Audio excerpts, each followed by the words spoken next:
Talk. Talk. Talk to me Tuesday.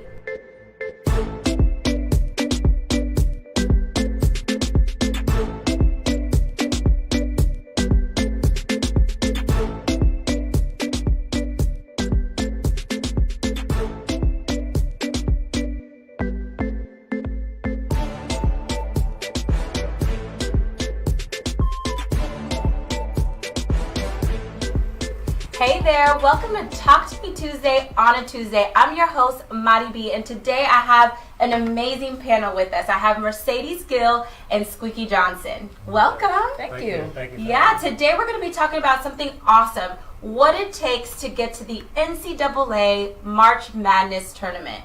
Now, both of you guys went to the tournament. Both have very unique stories. We will be talking about your stories here in a little bit, but right now, for the viewers that are watching, I want to open up those lines of communications if you guys have any questions, any comments for these players that are here that once upon a time went to that tournament. So tell the viewers a little bit about yourself, like what college you went to, how many years you played, and when you actually went to the tournament. Okay. So my name is Mercedes Gill. I went to college at Texas A&M Corpus Christi, in Corpus Christi, Texas. I played 4 years, technically 5 years. I redshirted one of my years, and then I went to the tournament in 2004, 2005. Awesome. I was a shooting guard. Shooting guard. Awesome. Okay. What about you, Squeaky? Basically the same years, actually, 2003, 2004, and 2005. I went to the University of Alabama at Birmingham, and my first year in college, we actually beat the #1 seed Kentucky Wildcats to go to the Sweet 16. So that was awesome. That is awesome. Yes, yeah. And every time I go back to Birmingham, people still talk about that game. Yeah. So it's kind of like historic in the school. So it was pretty cool. Yeah, that's awesome. So just in case, for those of you guys that are watching, don't know exactly how this works, and you guys can chime in and help me in out here, but the March Madness this week is actually conference play. So once the team that wins conference tournament automatically gets an actual buy-in to the tournament. Automatically. So what we're talking about 68 teams. That's a lot. That's crazy. It's nothing like the NBA. It's a lot of teams that come to this tournament. But just because you didn't win the conference tournament doesn't mean you don't have an opportunity to go. Right. Because some teams may go if their records are great records during the season. This Sunday is Selection Sunday, where the NCAA picks the seat and fills out the bracket. And we're not talking about just Division I. We're talking D1, D2, and D3, men's and women. Right. That's why I have a representative today to represent both. So what we're talking about now, it's going to start off with 68 teams, then it's going to go down to 32, then that Sweet 16, Elite 8, and then Final 4, which I know you guys all may be watching. Right. And of course, we get to that champion, okay? Yeah. So let's talk about your individual stories. How did it work for you guys? Did you guys go right in? Were you one of those unique college teams? We'll start with Mercedes. Tell us your story. So my story is very unique. So we ended up going postseason. I didn't actually play in the NCAA tournament. I played in the NIT tournament. 2004, 2005, the school I was at, A&M Corpus Christi, we were not in a conference. And so in order for you to make postseason, you normally, like you said, have to have a good record or be in a conference. Well, we weren't in neither, but we had a good record. That year we had to beat a lot of ranked teams. That year we beat West Virginia. We played against Simone Augustus and Sylvia Fowles. I think we only lost to them by like 5. We beat Indiana. So our record was extremely well. We had one of the top rebounders. She was number 3 in the nation at the time. So we had a USA Today vote to be a top 25 team. So with all that, we got to do the Selection Sunday. We missed the NCAA tournament barely, but we did get a bid to the NIT. Awesome. So that is one of the unique stories that we were kind of talking about. Squeaky, you tell me a little bit about your story and what your college actually went through. Was it a unique story like Mercedes? Not quite. Fortunately for me, I was blessed to play at a higher Division I school, which was Conference USA, and my years, we were actually able to get in 5 schools from our conference. We were considered one of the power conferences at the time. So, yeah, it was us, Cincinnati, Louisville, Memphis at the time. They had some really good players.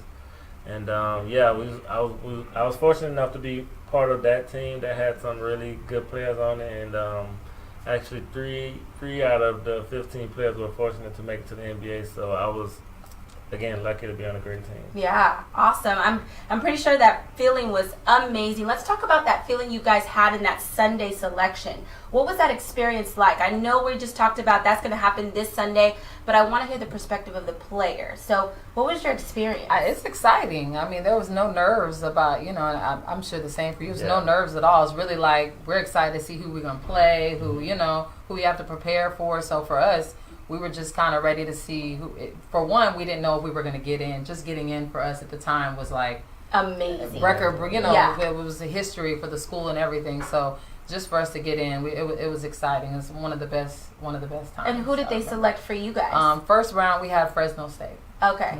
Is that someone that you were like, okay, this is good, they got them? They were pretty good. They had a great record. We knew how we were playing all year that they were definitely somebody we can beat, but, we just prepared how we needed to prepare. They were kind of talking a little mess. Our coach had actually showed us their news from the California news had showed us that they were kind of making fun of us, like, where's Corpus? And, we kind of got this easy type thing. And wow, it gets crazy. We went and ended up beating them first round. Awesome, awesome. So, well, let's talk about your experience with the selection Sunday. What was the team that you guys had? Were you nervous when you went? Again, that year we had a great year. We had a phenomenal run. We ended up going to the conference tournament championship. So we kind of knew that we were on the bubble, but we kind of knew at the same time that we could get in the tournament. So when our name was called, everybody was like, yes. We were so excited because it's like when you put in all that hard work and you see it actually pay off, it's just like one of those feelings that you get. And then we got to play against the team, University of Washington. They had some guys that were really All-Americans and All-World, and we were actually able to beat that team. So that was also a great feeling as well. That feeling almost sounds like just that feeling when you even win the championship. It's just as good just to get there. So when you won the game, let's talk about that game that you won to determine if you guys were going, okay? That you guys probably remember like it was yesterday because this is a very big moment. Let's describe that feeling that you guys are like, or when you found out that you guys were going. Yeah, so for us all year, we just had that feeling of we got to win all year to make some noise. So I didn't really have that moment of winning a game to decide. We just, all season was really, we were just trying to win every game in order to be considered. Right? Exactly. Yeah. And then once you found out the news, like, we're going. Oh yes, we were. I mean, it was all over the news. They had us on camera, like extremely excited. So, one of the best feelings in the world. Something I'll remember forever. Yeah. Awesome. How about you, Squeaky? Do you remember either that game or when they told you? It was just like when you hear Dick Vitale, some of the sportscasters call your name out. You just get those chills, and you remember hearing those guys when you were kids, and then you see your name called, your school called, and your faces pop up on the picture. And then your parents calling, and then your friends calling, hey, we see you on TV. It's a big deal. Then you get really excited, and it just makes you feel like a kid all over again. Yeah, it's very surreal. And then when you get there, it's almost a different feeling, which we'll get there in a second because I want to kind of go in order of y'all's feelings. So talk to me a little bit about what y'all's preparation and training looked like either before the tournament or during, which I'm pretty sure was very intense. I mean, it's just like you were prepared for any other team.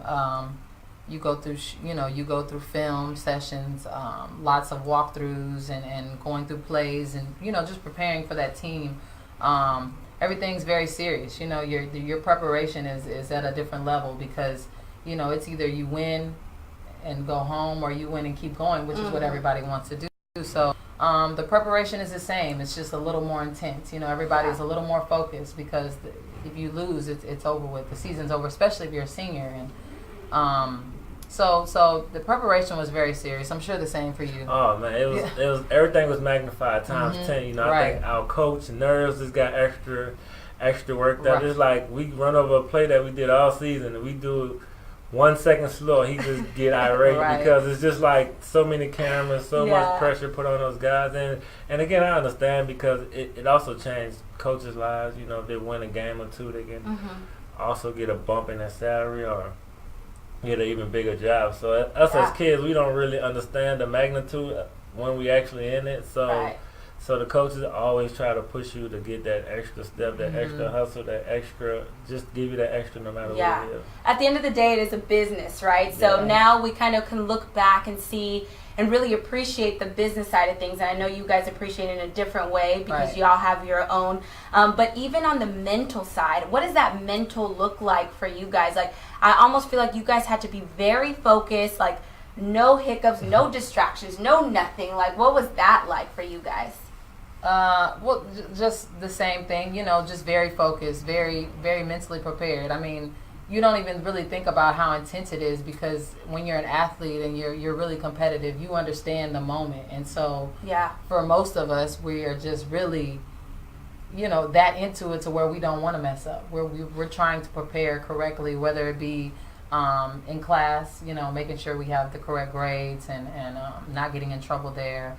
Even outside of class, there's so many distractions at the time, and people want you to come places and do things, and it's you do have to be pretty focused to perform at a high level like that. Yeah, for me it's very different. It's unique and different at the same time because I remember the tournament falling on spring break, and I remember being very upset. I couldn't go home with my friends. It's like, dang, I gotta be here. Oh, you like, weren't even focused. You were like, I want to go play. But you know what? It's like a different type of focus. It's like when you don't care, you don't feel the pressure. You tune everything out. Mm-hmm.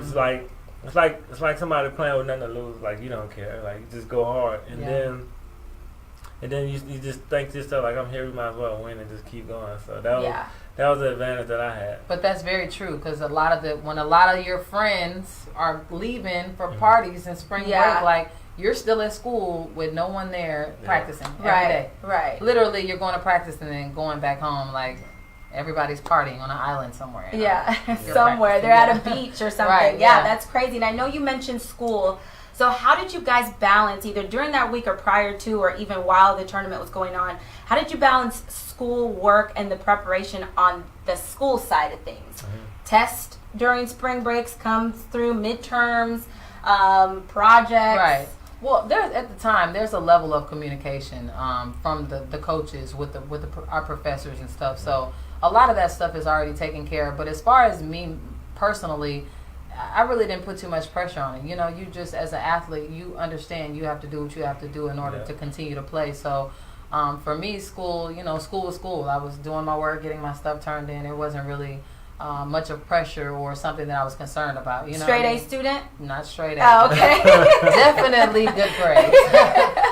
Not failing. What about you, Squeaky, the guy that wants to go for spring break with all his friends? Nah, school was no pressure at all. It was pretty cool, but I'll say that my coach did a great job getting us tutors and having us extra studies in place. So basically everything like that is pretty much taken care of. Good. Everything lined up perfectly so that you guys can really focus on going to the tournament and trying to get as far as you can. So once the tournament started, now we're back in that feeling.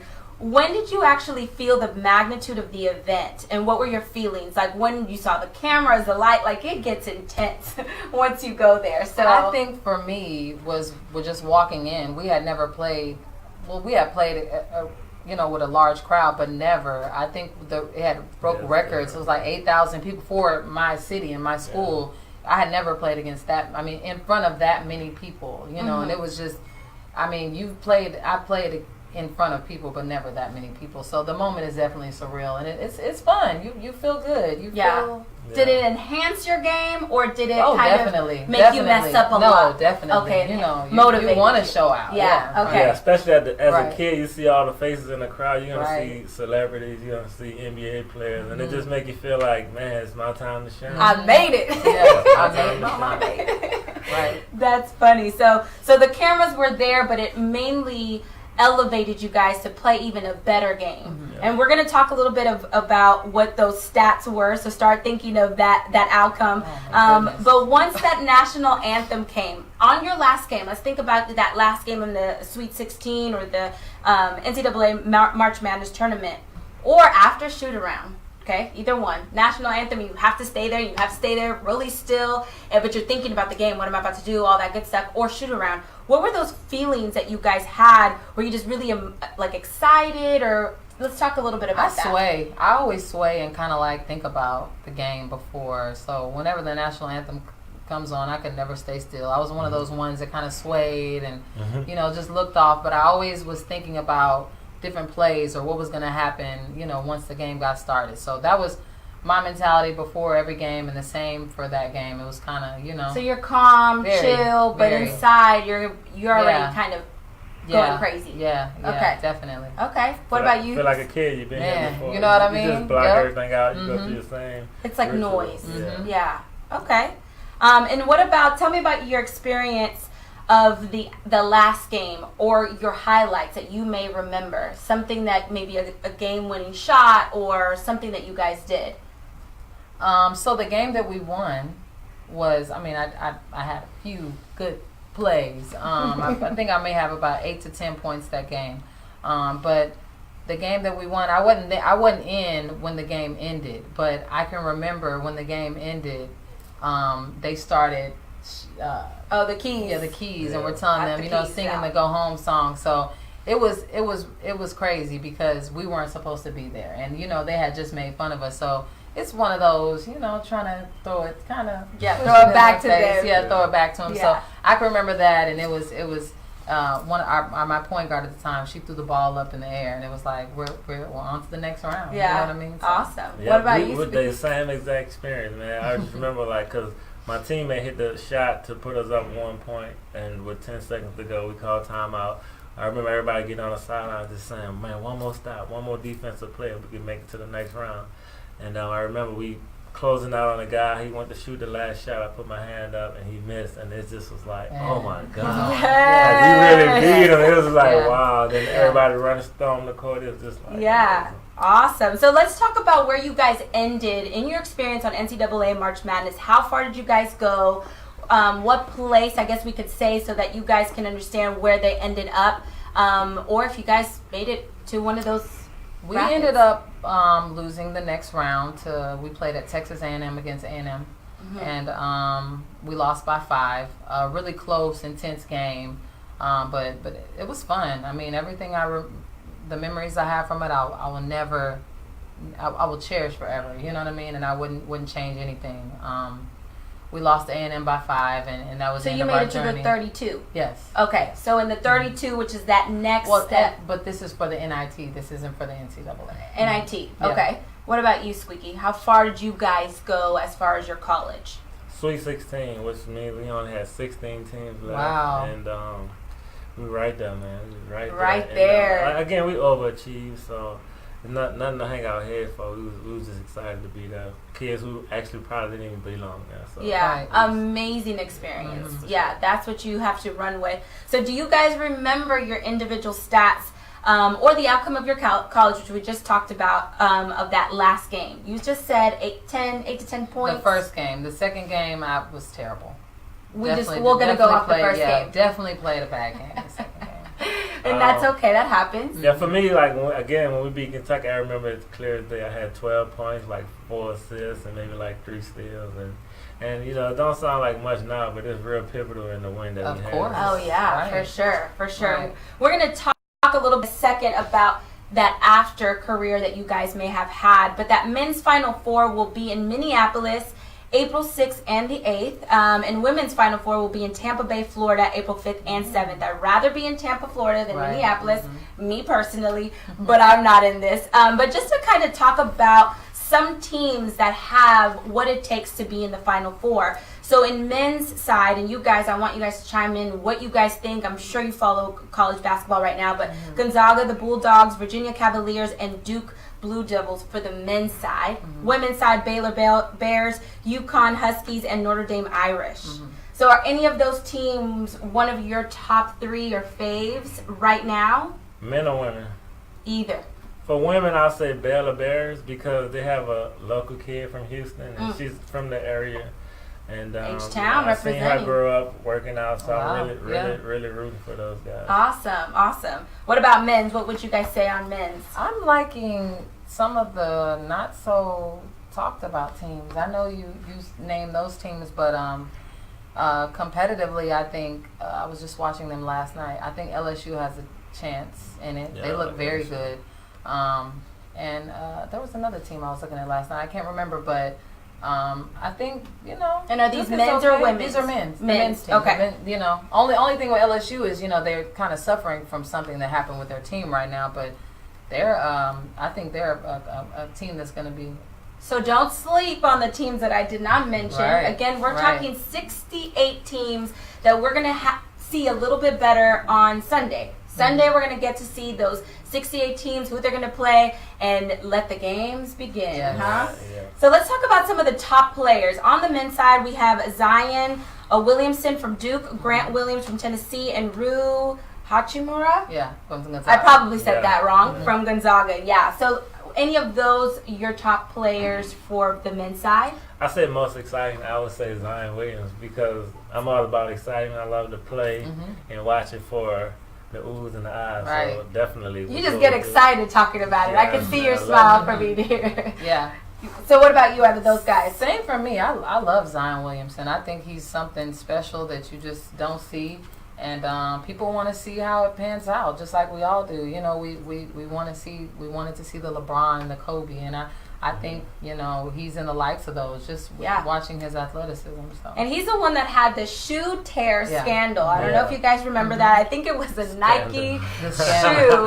It is God, it was all over It the was. place. It's to where the bottom sole of the shoe flipped over like a pancake, and it did cause a knee or slight knee injury. Has that ever happened to you guys? I mean, you naturally do like maybe the roll of your ankle, right? But for the shoe sole to come out, have you guys ever experienced anything like that? I say no. No, y'all look Never. like never. This is Never. It's I not think- normal. But he's different. Yeah, he's like, abnormal. He's Like, he's abnormal. Huge. There's so- not men that size that are stopping on a dime like that with that much strength and force. You know what I mean? Yeah, Nike It's- should probably sue him for putting that Man, much I mean, pressure you know what I on mean? the That's shoes, you that's know, like, it's you're not even supposed to be running that fast, Yeah. that hard, being that. But big. now Nike needs to be 10 steps ahead because our athletes nowadays are faster, stronger, Right. and bigger. I will agree with that. So- The generation has definitely changed with the size of the children growing up. Being Yes. much bigger. And wait for it. Those kids are getting bigger, badder, and oh my. And So better. yeah, Duke right now has a lot of young stars, Mm-hmm. a lot of young players. So they're going to be very eager to get out there. But they also have another chance in prior years. Mm-hmm. Right. Now, however, there's a controversy that most of them might go to the NBA next year too. Mm-hmm. So what is y'all thought about this young-minded team? It could be good or bad. I love it. I love it. It just inspires other kids to go hard. I mean, it starts at a young age. Just to think, if you say, hey, you go hard as a junior in high school, you go hard as a senior in high school, you can change your life and your family life for the next 10 years without even going to college. So just imagine you telling your 11th grade nephew, or hey, man, just give it all you got, man. You never know, man, what can happen. So just go hard and shoot for the stars. These guys Yeah. can change the Yeah, game. no, they really can, and I think it's vital. I think kids deserve the opportunity to do it. I think now with the way people are realizing these coaches are making so much money in college sports, and it's like I'm sitting back and I'm doing all the work, but I'm not financially benefiting from it. So I say if it's an opportunity for them to go, then hey, go. Yeah, it's going to also, if they get to the NBA, change the NBA world too. Right. They're going to be, again, faster, stronger. It's crazy, very eager mentality. Now, we have someone totally opposite, like the Tennessee Volunteers, have a lot of veteran players that most of them are senior, on their senior year. Grant Williams was named SEC Player of the Year. Now, most of these guys might be like, this is my last hurrah. Totally different. But this might be more along the lines of y'all's experience that you guys went on. Yeah, you asked me who was the most. I think I said I was going for the most exciting team, but the most experienced team, I probably would bet on those every day of the Tennessee. week. Yes. Yeah. So this will be very fun to watch. Oh, for sure. Yeah, I know we probably will all be glued to a TV or a sports bar somewhere that they're going to be playing these shows. But another one that I want to talk about, kind of an underdog, University of Houston finished with 29-2 and won American Athlete Conference. That's awesome. So H-Town is showing out, huh? I was very surprised at that blowout. Who did they blow out the other day? Man, I don't know. We'll look it up and put it in the comments section. They just blew out a team. It was neck and neck, and then we were turn around and they were up by like 30. Yeah, that's crazy. I mean, those things do happen. I always say don't sleep on the underdog or don't talk about those players thinking, I got it, because they can come around the corner and just beat you out of nowhere. So that's awesome on U of H. So now let's talk about going back to you guys. Where do you guys stand now? Where was life? Let's go. Where was life after college basketball? First of all, did you guys go pro? Did you guys experience a whole overseas situation? Did you guys put an end to it? Tell us a little bit about after college. So my senior year, I ended up getting pregnant and having a son. I went back my 5th year, and I ended up finishing out, and playing my 5th year. And so after that, I just was teaching and coaching, and that's where I stopped it at the time. That was it. Yeah.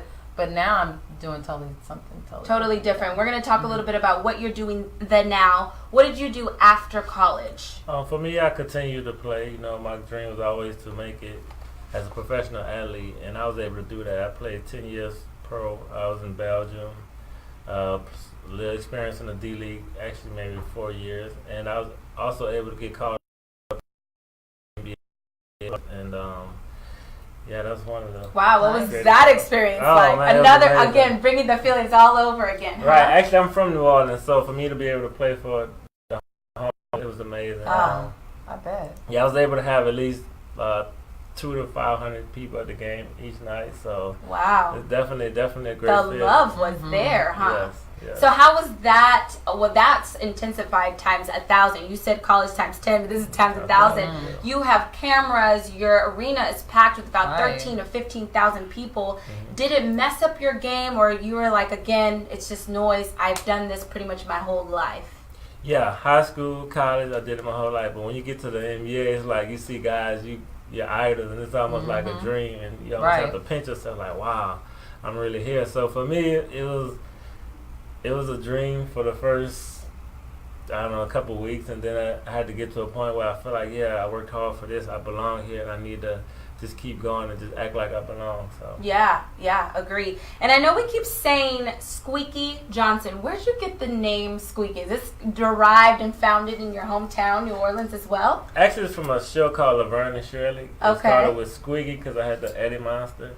Likes the character Squeaky, and then it went from Squeaky to Squeaky because I played really hard on defense, and I would steal the ball, and they called it Squeaky Clean. So from Squeaky to Squeaky. And you've been with that name for years, right? Yeah, since forever. Yeah, forever. So that's what he goes by, Squeaky Johnson. So it's good to kind of hear that backstory. Yeah. People were probably thinking, is he really named Squeaky? No, his name is Cardell, but we go by Squeaky, right? Squeaky Johnson. Yes. So let's talk about life after basketball, or where we're at now. Both of you guys have amazing goals, mindsets, and entrepreneurs. So let's talk a little bit about what you guys are doing now. So now I'm an entrepreneur. I currently have a waist trainer line that I'm about to launch on Friday. My website is called bensbody.com. So it's just for women. There'll be apparel on there, different waist trainers. I recently just moved to Houston, but I was having boot camps for women. And so you did that in your hometown. Now you're bringing that to Houston. Love the name, Ben's Body, Mercedes. Get it, Ben's? I love it. Yes. You did kind of a pre-launch already. I know a lot of people, including myself, have the waist trainers, but now it works so well for you that you're like, let's get do a website. it. Yeah, launch it. So Friday will be the official launch. Just wanted to get it out there, support more women. Want to start something behind it where we're going, and we're also going to be helping women out in the city, doing some popping up, doing some shelters, working at some shelters and giving back to women, less fortunate women. So some of the proceeds are definitely going to go back into the community. So Ben's Body, are they going to put on the website where they can find you, where they can find either the boot camps or giving back to the community? Is all that going to be on your website? So some of that information will be on there. I'm also going to launch a personal website, which is going to have some of the personal information. The Ben's Body will be mainly like apparel and different things like that. So all my Waist independent trainers. ladies out there, you definitely want to Yes. catch it out. Do we Yes. have the name of the website yet, or should we wait? BensBody.com. bensbody.com. We'll put that in the comment section here. You also have an Instagram. The Instagram will be also showing up on the screen here, so you guys can follow Mercedes Gill, but again, Ben's Body. So that's very exciting. We're going to come back to you. Squeaky, you also are an entrepreneur. Exactly. Yes, I wrote a book. It's called My Fate Kept Me Going, and it basically talks about my story and me growing up in the city of New Orleans and being able to achieve a lot of obstacles as a kid and basically achieving my ultimate goal, which was to make it to the NBA. And when I made it to the NBA, like the following year, I did a bunch of camps and free clinics for kids, and Nike sponsored me some shirts. I think over 500 shirts that had My Fate Kept Me Going on it. And after the camp, you know, a lot of the parents and people around town kept asking for shirts, and that went from basketball camps to me starting my own t-shirt brand called My Fate Kept Me Going. Awesome. So yeah, I have a brand called My Fate Kept Me Going, and that's the biggest thing I got going on right That's now. awesome. Nice. So it started off with basketball, different entities, but you know what? That name alone right there, there's a lot of people that could relate. Yeah. Their faith kept them going through anything. It could be another sport, it could be another situation, a life situation. So that's great that you have a t-shirt line. Do you also have a website? Yes, www.squeakyjohnson.bigcartel.com. Okay, we'll put that in the comment section as well. Yes, that is for My Fate Kept Me Going apparel. Also, I do personal training and basketball training for kids and anybody who want to get some fitness goals. I will definitely be the person you need to contact. So what ages do you do the personal training? All ages. All men, boys Men, and girls? Boys, girls, men, women. Okay.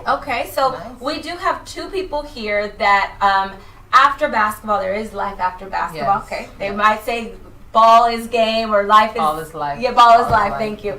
But with that being said, after basketball, there's still life. So you guys have both started companies, but helping women, helping kids, and making them the better self, their better you.